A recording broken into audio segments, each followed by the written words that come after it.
नमस्कार दोस्तों, अगर आप मार्केट में इन्वेस्टमेंट करना चाहते हैं और एक अच्छा स्टॉक ढूंढ रहे हैं या फिर आपका राजनंदिनी मेटल स्टॉक में इंटरेस्ट है तो आप इस वीडियो को ध्यान से देखिए, क्योंकि इस वीडियो में मैं आपको इस स्टॉक का पूरा बिजनेस बताऊंगा। तो अगर आप कोई इन्वेस्टमेंट ढूंढ रहे हैं तो इसका बिजनेस अच्छा लगेगा तो आप इन्वेस्टमेंट कर सकते हैं। और दूसरी चीज, अगर आपका पहले से ही इस स्टॉक में इंटरेस्ट है तो आपको मैं बता दूं कि बिजनेस के साथ साथ इसकी पूरी हिस्ट्री बताऊंगा, प्लस इस स्टॉक का टेक्निकल प्लस फंडामेंटल हम लोग डिटेल में एनालाइज करेंगे और देखेंगे ये कंपनी आने वाले समय में आपको कितना रिटर्न दे सकती है, क्या टारगेट निकल कर आ रहे हैं, अभी के हिसाब से क्या वैल्यूएशन बनती है, A to Z सारी चीजों को हम लोग देखेंगे। तो राजनंदिनी मेटल स्टॉक की शुरू करते हैं। सबसे पहले हिस्ट्री कहां से, ये हुई थी 2010 में शुरू, as a private limited company इसको लॉन्च किया गया था। 2012 में ध्यान रखिए इस कंपनी ने क्या किया, अपने लैंड को परचेज किया कुछ बिजनेस को स्टार्टअप करने के लिए। कहां पे किया, IMT फरीदाबाद में। 2015 में इस कंपनी ने अपना भैया इंपोर्ट किया। कहां से किया इंपोर्ट, 2015 में यूनाइटेड स्टेट US से, यूनाइटेड किंगडम से, यूरोप, साउथ अफ्रीका, ठीक है, अफ्रीका से, मलेशिया से, थाईलैंड से, ताइवान से, ऑस्ट्रेलिया से एंड दुबई से। इसके बाद 2016 में इस कंपनी ने भैया क्या किया, मेजर कंट्रीब्यूशन दिया। किसको दिया, अपनी कंट्री को दिया, ट्रेजरी को दिया, जिसमें इन्होंने क्या किया, सप्लाई किया copper, zinc, brass etcetera Bharat सरकार को क्या बनाने के लिए, मैन्युफैक्चरिंग ऑफ कॉइन्स। ध्यान रखिएगा 2017 में इस कंपनी ने मेजर सप्लाई जो थी वो सेम की, जिसमें कॉपर, जिंक, ब्रास को इन्होंने देखा और उसी के साथ इन्होंने अपनी क्वालिटी को आप कह सकते हो इंप्रूव किया एंड ट्रेजरी ऑफ इंडिया को इन्होंने जो है इंप्रूव किया। 2018 में मैं बता दूं कि इस कंपनी ने क्या किया, इनिशियली सक्सेस हासिल की प्रीवियस ईयर में एंड वेरियस ग्रोथ अपॉर्चुनिटीज इन्होंने ली एंड इन्होंने डिसाइड किया एंड R&D की, यानी कि रिसर्च एंड डेवलपमेंट की, और इन्होंने डिसाइड किया कि हम मैन्युफैक्चरिंग यूनिट जो है वो लगाएंगे। और कहाँ पे लगाएंगे, बवाल हरियाणा के अंदर, for copper continuous casting rod CCR के लिए, कास्टिंग CCR के लिए, ठीक है। In the same year all the asset were purchase, उसी साल 2018 में इन्होंने परचेज किया। और आपको बता दूं कि राजधानी मेटल प्राइवेट लिमिटेड को इन्होंने कन्वर्ट कर दिया लिमिटेड कंपनी में और NSE की वेबसाइट के ऊपर इसे लिस्ट भी कर दिया, यानी कि ये पैसा उठा के इन्होंने ये सब किया। 2019 में इन्होंने क्या किया, 2019 में प्लांट एंड मशीनरी इंस्टॉल की and production was commenced thereafter, उसके बाद प्रोडक्शन भी शुरू की। 2020 में इस कंपनी ने, आपको बता देता हूं, एक न्यू ड्राइंग सेक्शन प्लांट जो है वो लगाया, जिसमें मशीनरी वगैरह परचेज की और बहुत सारी चीजें यहां पर लिखी गई हैं, तो प्लीज आप इसे रीड जरूर कर लीजिएगा। 2021 में आपको बताना चाहूंगा इस कंपनी ने अच्छी खासी सेल की और टर्नओवर किया 630 करोड़ का फाइनेंशियल ईयर 2020-21 में। इस बात को ध्यान रखिए, इनके लिए काफी बड़ी अचीवमेंट थी। 2022 में आपको बताना चाहूंगा कि इस कंपनी ने एंट्री की है MCB boxes, switches, gear, LED lighting and many more products के अंदर। तो ये थी इस कंपनी की पूरी हिस्ट्री, यानी कि कंपनी आहिस्ता आहिस्ता करके अपने आप को ग्रो कर रही है, अच्छी खासी सेल्स कर रही है। चलिए मैं आपको इसके प्रोडक्ट्स भी बता देता हूं और बता देता हूं कि कंपनी आखिर किस किस सेक्टर में है। ये कंपनी एक्चुअली वायर बनाती है और वायर किस किस प्रोडक्ट में यूज होती है, इस चीज के बारे में आपको पता होना चाहिए। तो ये कंपनी मोस्ट कॉम्पिटिटिव प्राइसेस के साथ है और हाई परफॉर्मेंस के साथ है भैया, पैकेजिंग भी करती है, ऑन टाइम डिलीवरी देती है, हाई कंडक्टिविटी भी रखती है। तो चलिए मैं आपको थोड़ा सा ये भी बता देता हूं कि कंपनी जो है, यानी कि इसके जो प्रोडक्ट हैं वो कहां कहां पर इस्तेमाल होते हैं, सबसे पहले तो आपको वो पता होना चाहिए।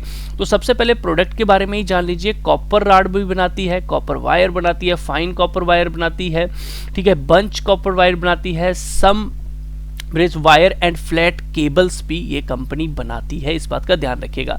देखिए ये जो केबल वगैरह बनाती है वो कहां कहां पे इस्तेमाल होती है भैया, रेलवे सेक्टर में इस्तेमाल होती है, केबल इंडस्ट्री में इस्तेमाल होती है, ऑटोमोबाइल जो आप व्हीकल्स कहते हैं उसमें इस्तेमाल होती है, पावर ट्रांसफार्मर में इस्तेमाल होती है, सोलर सेक्टर में इस्तेमाल होती है, इलेक्ट्रिकल में इस्तेमाल होती है, मोटर्स में। तो यानी कि इन सभी एरियाज में ये कंपनी ने हाथ डाला हुआ है और इसकी वायर हर एक चीज में काम आती है। यानी कि हर सेक्टर की ये कंपनी है, हर सेक्टर में आप कह लीजिए कोई भी प्रोडक्ट है जो उसकी वायर बनती है उसके लिए ये कंपनी वायर जो है वो बनाती है। इस बात का ध्यान रखिएगा, ठीक है। तो अच्छा खासा बिजनेस है, मेक इन इंडिया है और ग्रो भी कर रही है ये कंपनी। तो आइए इसकी थोड़ी सी अब बैलेंस शीट के ऊपर चलते हैं और उसे समझने की कोशिश करते हैं। दोस्तों, अगर आप अभी तक यहाँ पे वीडियो बने हुए हैं तो मैं आपको बता दूं कि हमारा एक टेलीग्राम चैनल भी है जिसके ऊपर जो भी मैं स्टॉक लेता हूँ, खुद इन्वेस्ट करता हूँ, वो अपडेट करता हूँ। तो अगर आप वो देखना चाहते हैं तो यहाँ पे आके जरूर देख सकते हैं, बिल्कुल फ्री ऑफ कॉस्ट। इसी के साथ मैंने एक टेक्निकल चैनल भी खोला है जिसमें मैं बिल्कुल प्राइस सेक्शन के साथ सिखा रहा हूं लोगों को।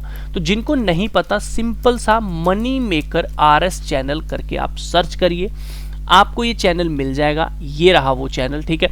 इसके ऊपर मैंने 15 वीडियोस कुल मिला के डाल दी हैं, तो इसको आप फॉलो कर लीजिए और इसके अंदर आप बिल्कुल फ्री ऑफ कॉस्ट सीख सकते हैं। चलिए आते हैं, इसका करते हैं फंडामेंटल। तो भैया बुक वैल्यू तो बनती है ₹1.90, कोई दिक्कत नहीं है। आप कोई भी स्टॉक उठाइए, उसकी आधे से ज़्यादा तो बुक वैल्यू बड़ी नीचे होती है। अब हम बात करते हैं सीधा सीधा भैया प्रॉफिट एंड लॉस के ऊपर और क्वार्टरली बेसिस पे समझते हैं।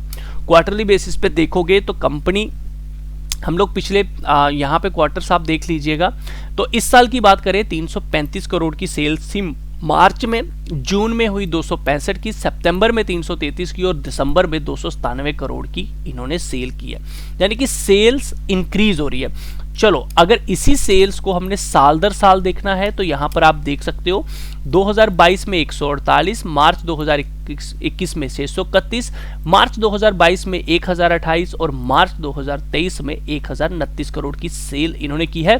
ध्यान रखिएगा Q4 के नतीजे अभी आने हैं तो उसका थोड़ा सा ध्यान रखिए, वो सेल्स भी इसके अंदर इंक्रीज होगी। तो यानी कि अच्छा खासा टर्नओवर इन्होंने किया है।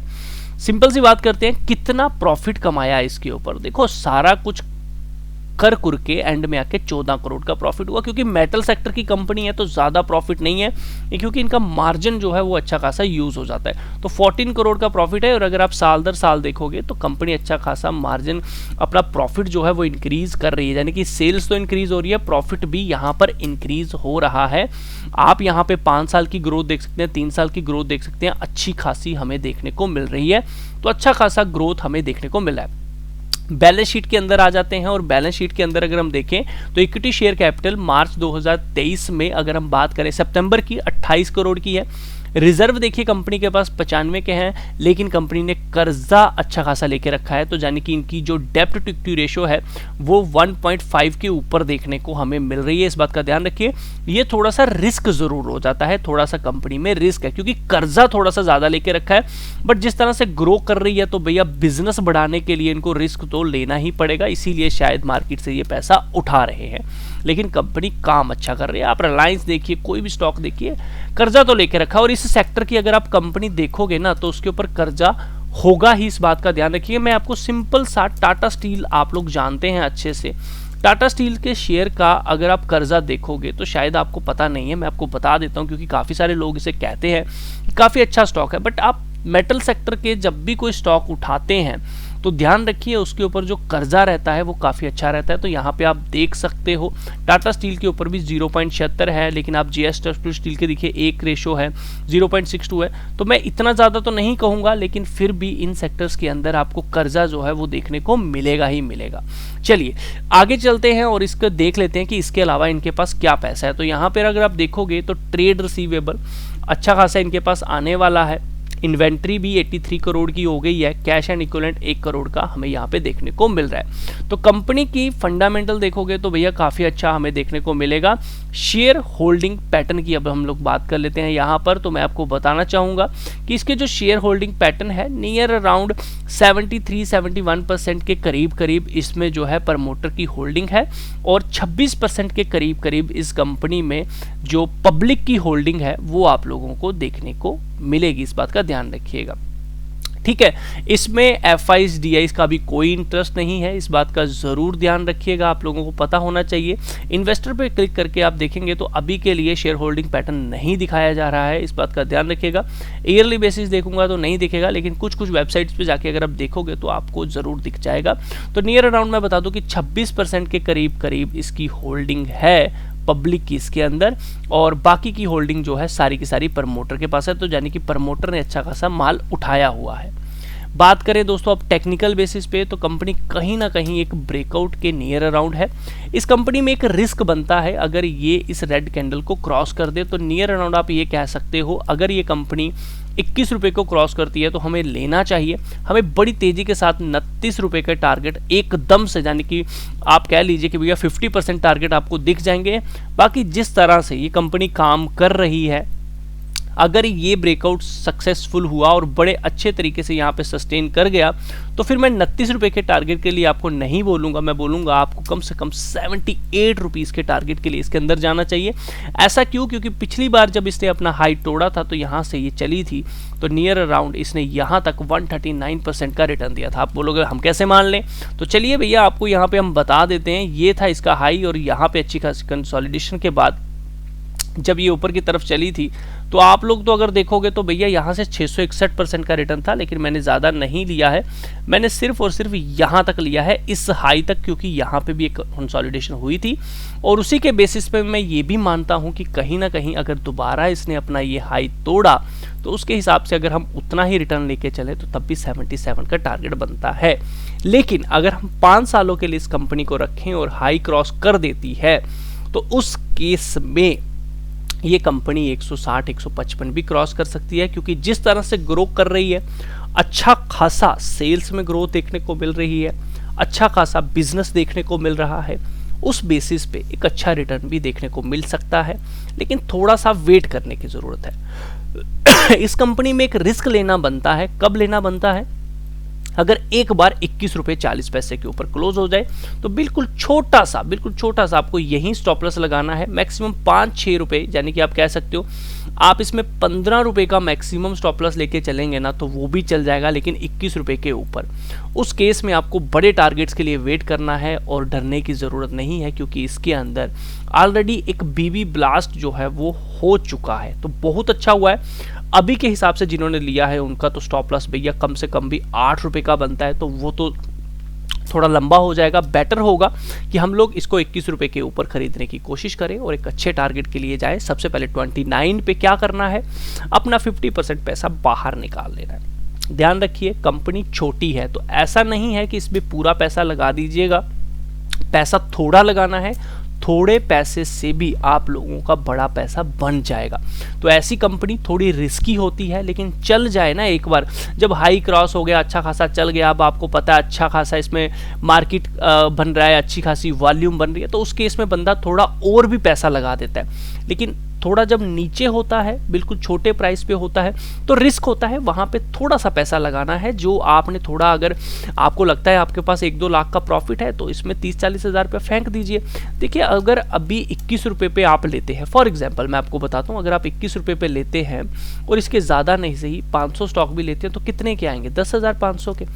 अगर 500 स्टॉक भी नियर अराउंड भैया आने वाले समय में 155 भी आ गया, जो आपको बोल रहा हूँ मैं, तो आपको 77,000 हो जाएगा। तो आप सोचिए कितने गुना रिटर्न आप लोगों ने ले लिया। 600% का रिटर्न आपको मिल जाएगा। तो 600% का रिटर्न बहुत होता है, लेकिन पैसा थोड़ा लगाना है, सोच कर समझ कर लगाना है। रिस्की है, थोड़ी वॉल्यूम आने दीजिए अच्छी खासी, तो फिर आप और भी लगा सकते हैं। तो 21.40 के ऊपर अच्छा खासा रिटर्न देखने को मिल जाएगा। एज पर टेक्निकल ध्यान रखिएगा, इसमें 2 लेवल्स हैं। पॉसिबिलिटी ये भी है कि ये जो ट्रेंड लाइन आ रही है ये इसको भी टच करके थोड़ा सा सस्टेन कर सकता है। इसको क्रॉस करेगा तो फिर ये ऊपर वाले ट्रेंड लाइन इसकी तरफ जाएगा। अदरवाइज अगर ये इसको क्रॉस नहीं कर पाता है तो फिर ये इसको फॉलो करेगा। तो इसमें तो भैया आप अगर सोचते हैं कोई बड़ा टारगेट, तो वो तो नहीं है। आप फिर यही मान के चलिए कि अगले 5 साल के लिए 78 ही मिलेगा। बट अगर ये इसको क्रॉस कर देता है तो उस केस में हम ये कह सकते हैं कि फिर ये इसको फॉलो करता हुआ नियर अराउंड 150-200 के टारगेट आराम से दे जाएगा अगले 5-6 सालों में। ठीक है, तो आई होप वीडियो अच्छा लगा होगा। लाइक करिएगा, शेयर जरूर करिएगा। इसी तरह की और वीडियोस पाने के लिए आप चैनल को सब्सक्राइब जरूर करिए। ट्रेड लेने से पहले एक बार अपने फाइनेंशियल एडवाइजर से जरूर पूछना है, क्योंकि रिस्क आप सबका है, मिलता हूँ आपके साथ नेक्स्ट वीडियो में, तब तक के लिए अपना ख्याल